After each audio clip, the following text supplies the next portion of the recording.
Hi friends, I welcome you all in this exciting training session being conducted by TNV Academy.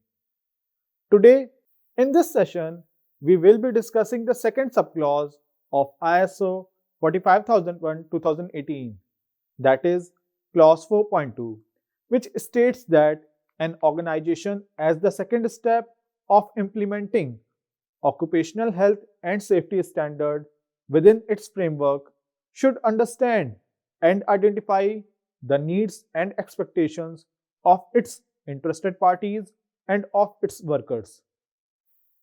Now, let us understand about the internal references taken by clause 4 and subclause 4.2. As far as subclause 4.2 of ISO 45001-2018 is concerned, it takes reference from Annex A, defined within the standard. Annex A defines the list of terms and their meanings used within the standard under several clauses so that there is no misinterpretation of any of the term. Now, let me tell you what are the takeaways of this session. At the end of this chapter, you will be able to understand what do we mean by interested parties? How can the organization identify the interested parties and their needs and expectations? How does the organization determine the needs and expectations of its workers? So, let's begin our discussion with a brief description on interested parties. Interested parties means any individual or a group of persons that are affected by your activities and their activities eventually affects you in return. Interested parties means any individual or a group of persons that are affected by your activities and their activities eventually affects you in return.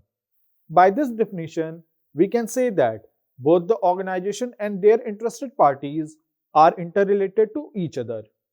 Interested parties are those stakeholders who receive your products or services, who may be impacted by them, or those parties who may otherwise have a significant interest in your organization. Relevant interested parties are those that provide significant risk to an organization's sustainability if their needs and expectations are not met. The organization needs to take the time to identify these interested parties and to understand their needs and expectations. If we talk in relation to ISO 45001-2018, then interested parties are stakeholders who can be individual, a group of people, or an entity that has interest in the organization's occupational health and safety management system. These stakeholders are often impacted by the organizational activities such as change in operational procedures or policy of the organization.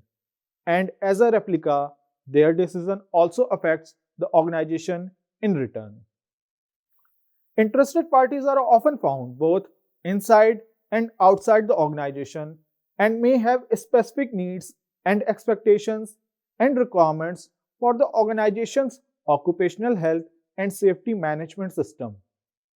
Thus, Clause 4.2 helps an organization to identify its interested parties and see what their needs and expectations are with respect to the organization's occupational health and safety management system. Let us now discuss the requirements of subclause 4.2 of ISO 45001-2018 in detail. The subclause 4.2 states that the organization shall determine point 1. The other interested parties in addition to workers that are relevant to the occupational health and safety management system. Point 2. The relevant needs and expectations, that is, requirements of workers and other interested parties. Point 3. Which of these needs and expectations are or could become a legal requirements and other requirements. Interested parties in addition to workers can include legal and regulatory authorities such as the Health and Safety Authority (HSA), Health and Safety Executive (HSE), European Agency for Safety and Health at Work, owners, stakeholders, parent company, suppliers, contractors, and subcontractors, workers' representatives such as safety representatives, safety councils, health and safety committee, trade unions, and employees' organizations, clients, visitors, local community, and neighbor of the organization, the general public, medical and emergency services, the media, non-governmental organizations, NGOs, occupational health and safety organizations such as IOSH, occupational safety and healthcare professionals.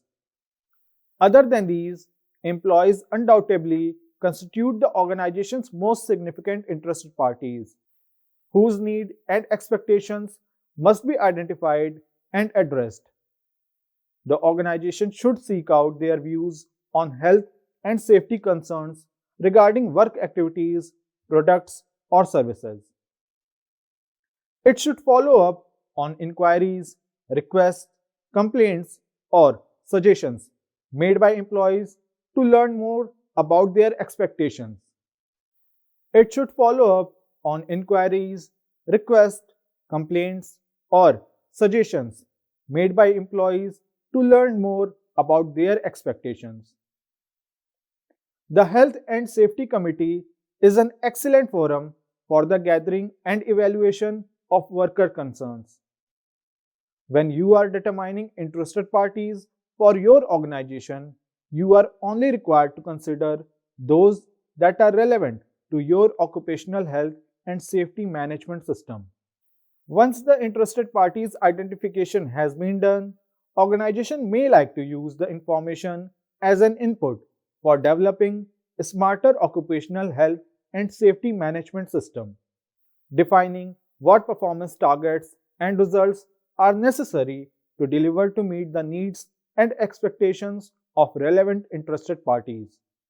Apart from this, once interested parties has been identified, it will then need to determine what their requirements are and have a system to monitor and or review those requirements. Based on this review of interested parties, there should be a standing agenda item at management review meetings. Additionally, interested parties could also be reviewed as part of planning of changes to ensure changes do not have an adverse effect on existing interested parties or introduce new interested parties as a result of the changes. Friends, I hope you are clear with the requirements of subclause 4.2 of ISO 45001-2018. Let us move forward and discuss the other important components of this session. So now, we will learn about the mandatory documents that an organization has to maintain while meeting the requirements of subclause 4.2. As far as clause 4.2 of ISO 45001-2018 is concerned, it does not demand that an organization should keep a documented information on the interested parties. However, for their internal reference, they can maintain one so that it is readily available during review meetings.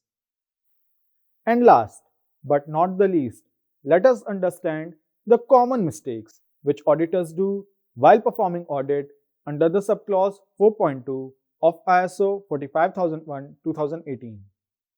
Mistake number 1. Auditor asks a relevant question for the organization which does not relate with the organization to be audited. Mistake number 2. Sometimes auditors start thinking for the option, while auditor need to understand the client process and to decide if the client can achieve the result of the MSS through their own process. Mistake number 3. Auditors start consulting activities. Mistake number 4. Auditors start expecting document and records in clause where this may not be mandatory requirement. Mistake number 5. Auditors start asking for documents that are not relevant to the requirements of the clause or standard. For example, GST registration, FSSAI registration, etc. Dear friends, we have now come to the conclusion of this training session. See you soon with an exciting new topic. Till then, goodbye.